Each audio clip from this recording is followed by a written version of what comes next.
Hi there, my name is Ian Lin. I'm one of the team leads here at Packetlabs, and I lead a team of 8 people to deliver penetration tests and red teaming services for clients and organizations that care about and wonder about what their security posture looks like for a motivated attacker. Red teaming services is beneficial, but I think a lot of the times it's very misunderstood. Um, you know, in you know, maybe when you learn in school, you might associate red teaming with everything on the offensive side of things, and that's not always inaccurate. But for the context of what we're talking about, a red team engagement is very different from just red team work. Um, and I think for red teaming services, how it's beneficial for an organization is they've already been doing the basics, the minimum of, you know, cataloging and understanding what assets they have, protecting their assets. They're regularly scanning their assets for vulnerabilities. They want someone who's motivated and sophisticated enough to sort of challenge their security posture to see what other areas can I improve. Because in today's world, we're not just met with I don't know, 16, 18-year-olds that can do damage. They do a lot of damage to even very hardened organizations today. But we're also worried about, sometimes state-sponsored actors may want access to some of our clients' information or some of our data.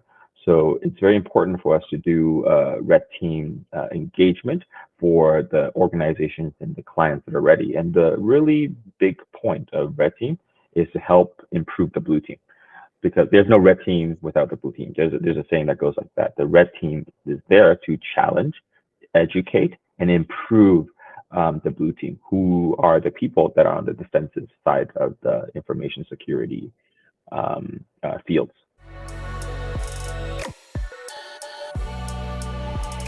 I think one of the most memorable and impactful too, as well, finding was the way we got access to this very hardened organization. So for this particular organization, they did a lot of things right.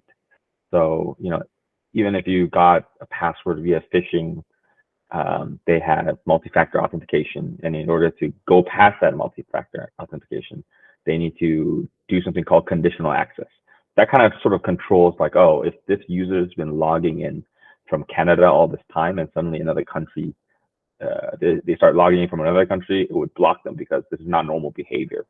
So things like that. They can do it by user agents. They can do it by host names. They can do it by a whole bunch of different things. And so I think we were stuck.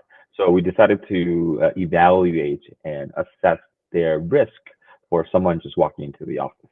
And for this specific organization, our testers were found an office where contractors and people who regularly walk in to the office to perform work for this client. And so that's what our testers did.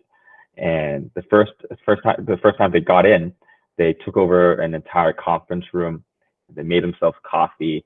They plugged into the network, and they were able to use whatever compromised credentials we had to gain access into the network and persist, right? And I think one of the ways we did that was we took a Post-it note and we stuck it on a computer of an employee and tell them this computer is under maintenance. Please don't touch it. And we removed the VGA HDMI cable from the monitor and just sat there for like a week and a half.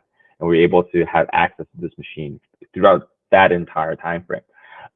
Sometimes the blue team was able to catch our activities, and sometimes they weren't. And so part of the engagement was highlighting the strengths, the parts where they detected us.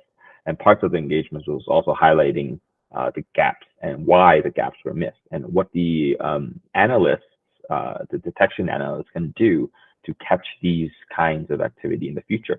So for us, that was a very impactful and exciting finding to sort of be able to demonstrate that and carry that out.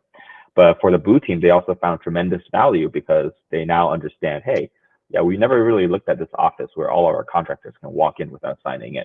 So I think for both us, it was exciting to find, and for them, it was, impactful and valuable enough that they went ahead to address this in the future. This one's a bit more of a loaded question. Which companies would benefit from red teaming? Every company would benefit from red teaming once they have completed the basics. They've established a vulnerability management program. They've done asset inventorying, so they know what assets there are in that organization to protect, and they're up to date on the latest hardening, the latest secure configurations of their internal assets, and they're continually training people, their employees, for social engineering, for people that might want to phish them or dish them or some other attempts at social engineering to get information out of them. So an organization is actively doing that to their employees and up to date with all the software and the hardware and the security controls. Then I think the next step for them is red teaming, to have someone to challenge all of those controls and validate whether or not they work and to what efficacy they do work.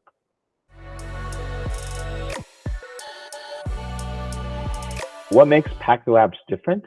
I think a lot of penetration testing firms that are just starting out, they won't have the, I would say, the knowledge and the expertise to sort of deliver on a red team engagement. Because if you look at the term red team, if a firm is only, if you're engaging a penetration testing firm that has a 2-people team, yes, you can run a red team engagement, but it won't be a lot of sophistication involved. Because in a red team engagement, there's multiple phases in a red team engagement. And you sort of need experts at each stage, each step of that. Right? Some people are extremely good at initial access. Some people are really good at lateral movement. Some people are really good at identifying the crown jewels and demonstrating impact. So we need experts at all stages. There's experts in social engineering as well. So, if we're comparing Packetlabs to the, average starting up penetration testing firms, I just don't think the average standard penetration testing firms would be able to deliver on that engagement. I had someone share with me that a client, they shared that they had a red team engagement and they said it was for 2 days.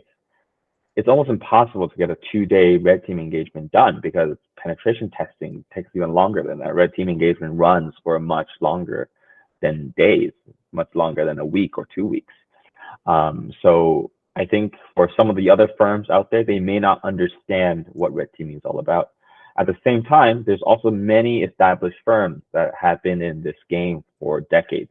Those are the firms that we're comparable to when we're looking at delivering red team services to a company.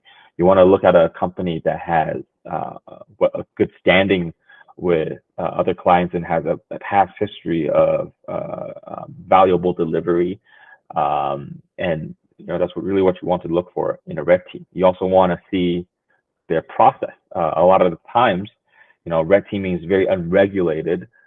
They might just be going off on their own without any sort of understanding of what this exercise is really about.